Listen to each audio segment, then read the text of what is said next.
안녕하십니까? 2025년 9월 19일 금요일 인도네시아 헤드라인 시작합니다. 첫 번째 소식입니다. 인도네시아 정부가 최근 전국을 뒤흔든 대규모 시위를 수습한 뒤 빈곤층 지원과 일자리 창출을 골자로 한 16조 2,300억 루피아 규모의 경기 부양책을 발표했습니다. 이번 조치는 국민 불만을 완화하고 경기 둔화 우려 속에서 성장세를 유지하려는 의도가 담긴 것으로 보입니다.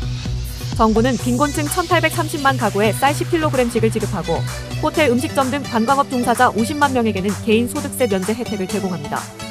또한 올해 말까지 60만 명을 대상으로 일자리 지원 사업을 추진해 농촌 주민들을 도로나 다리 건설 등에 투입하고 대학 졸업생에게 유급 인턴십을 제공하는 방안도 마련했습니다. 아이를랑가 하르타르토 경제조정부 장관은 일부 조치는 내년까지 연장될 예정이라며 소규모 사업체의 소득세율도 현행 0.5%를 2029년까지 유지하겠다고 밝혔습니다. 항공권 할인과 같은 소비 진작책도 포함되어 있으며 정부는 이를 통해 올해 경제성장률 목표인 5.2% 달성을 기대하고 있습니다. 이번 부양책은 국회의원 특혜수당을 둘러싼 대규모 시위 이후 마련된 조치로 정부가 사회적 불만을 달래고 경제 안정을 꾀하려는 의지가 반영됐다는 평가가 나옵니다. 특히 빈곤층과 플랫폼 노동자를 직접 지원하는 정책을 통해 현장의 불만을 완화하는 데 초점이 맞춰졌습니다. 프라보워 수비안토 대통령은 극빈층 퇴치를 2026년 말까지 달성하라는 목표를 제시하며 강력한 의지를 드러냈습니다. 다만 전문가들 사이에서는 이번 조치가 단기 경기 활성화에는 긍정적일 수 있으나 재정 건전성에 부담을 줄 가능성도 있다는 신중한 관측이 나오고 있습니다. 다음 소식입니다.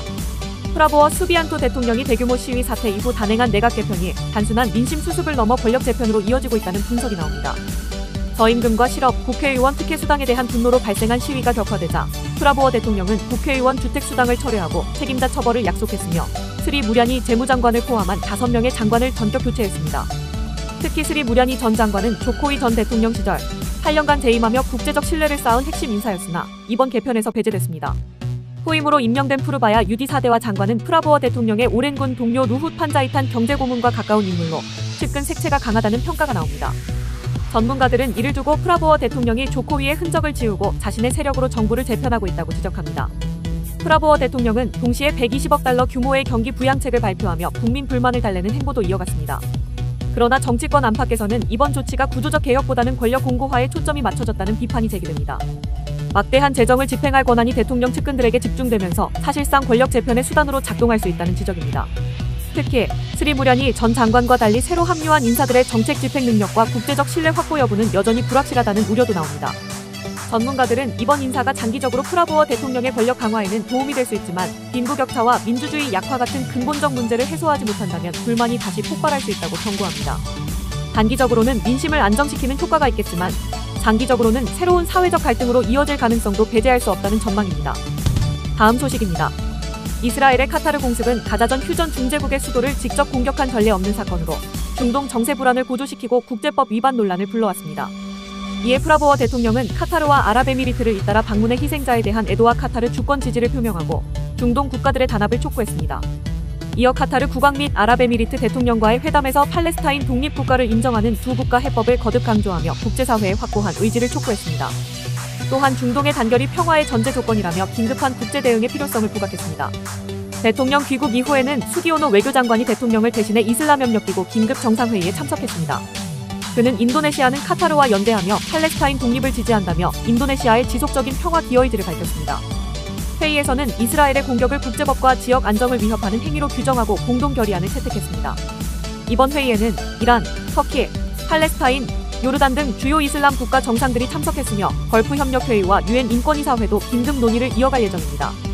전문가들은 이번 외교 행보가 인도네시아의 국제적 위상을 높였지만 성명에 그치지 않고 실질적 행동으로 이어질 수 있을지가 향후 중동 정세의 핵심 변수라고 평가했습니다.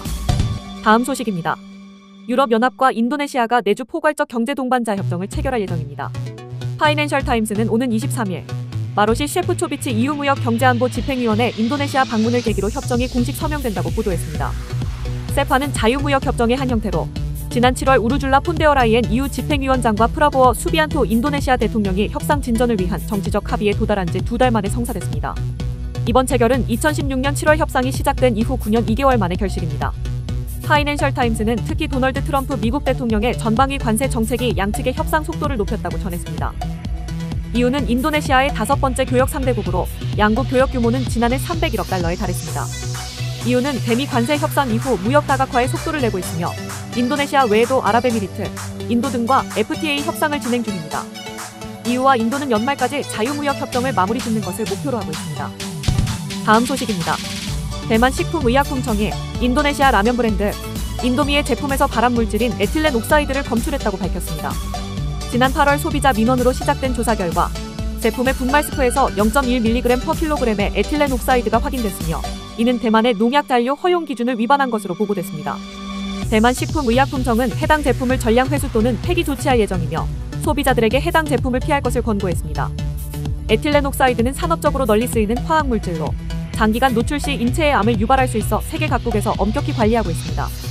이번 사안은 지난해에 이어 대만에서 반복적으로 제기된 인도네시아산 라면의 안전성 논란으로 홍콩 당국에도 유사 제품 수입 여부 조사가 요청된 상태입니다.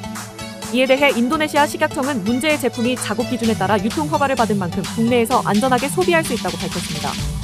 인도네시아 식약청은 국제식품규격위원회와 각국이 다른 기준을 적용하고 있어 발생하는 차이라고 설명하며 대만 당국과 협력해 사태를 모니터링하겠다고 덧붙였습니다. 제조사인 인도푸드는 해당 제품이 대만으로 공식 수출된 것이 아니라 제3자에 의해 반입된 것이라고 주장했습니다. 회사 측은 자사 제품이 국제표준과 인도네시아 국가표준에 부합한다며 안전성을 강조했지만 원재료 검증과 문제 발생 원인 조사를 진행 중이라고 밝혔습니다. 전문가들은 국가별 식품안전 규정 차이가 무역 갈등으로 이어질 수 있는 만큼 장기적으로는 더 높은 안전 기준에 맞춘 제품 조정이 필요하다고 지적했습니다. 다음 소식입니다.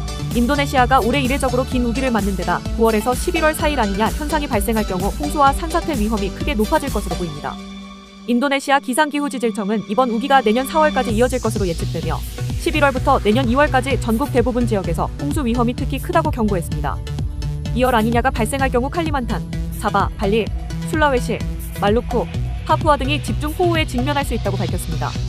일부 지역은 하루에 한 달치 강우가 쏟아질 가능성이 있으며 최근 발리에서는 이틀 만에 한 달치 비가 내려 17명이 숨지고 500명 이상이 대피하는 등 큰 피해가 발생했습니다. 지난주 누사뜬가라 지역에서도 14개 마을이 홍수 피해를 입었습니다. 전문가들은 최근 라니냐와 엘니뇨 같은 기후현상이 인위적 기후변화로 인해 더 자주, 더 길게 반복되고 있다고 지적했습니다. 인도네시아 기상대학 기상학자는 라니냐가 최근 3년 연속 발생한 것은 이례적이라며 이로 인해 수해와 같은 수문학적 재해가 심화되고 있다고 설명했습니다. 기상기후지질청은 또한 이번 우기로 인해 댕기열 발생 위험이 12월에서 1월 사이 자카르타 등 대도시에서 크게 높아질 수 있다고 경고했습니다. 아울러 건기로 접어드는 시기에는 일부 지역에서 산불 위험이 남아있어 각 지방 정부와 주민들의 선제적 대비가 필요하다고 당부했습니다. 시청해주셔서 감사합니다. 다음 시간에 뵙겠습니다.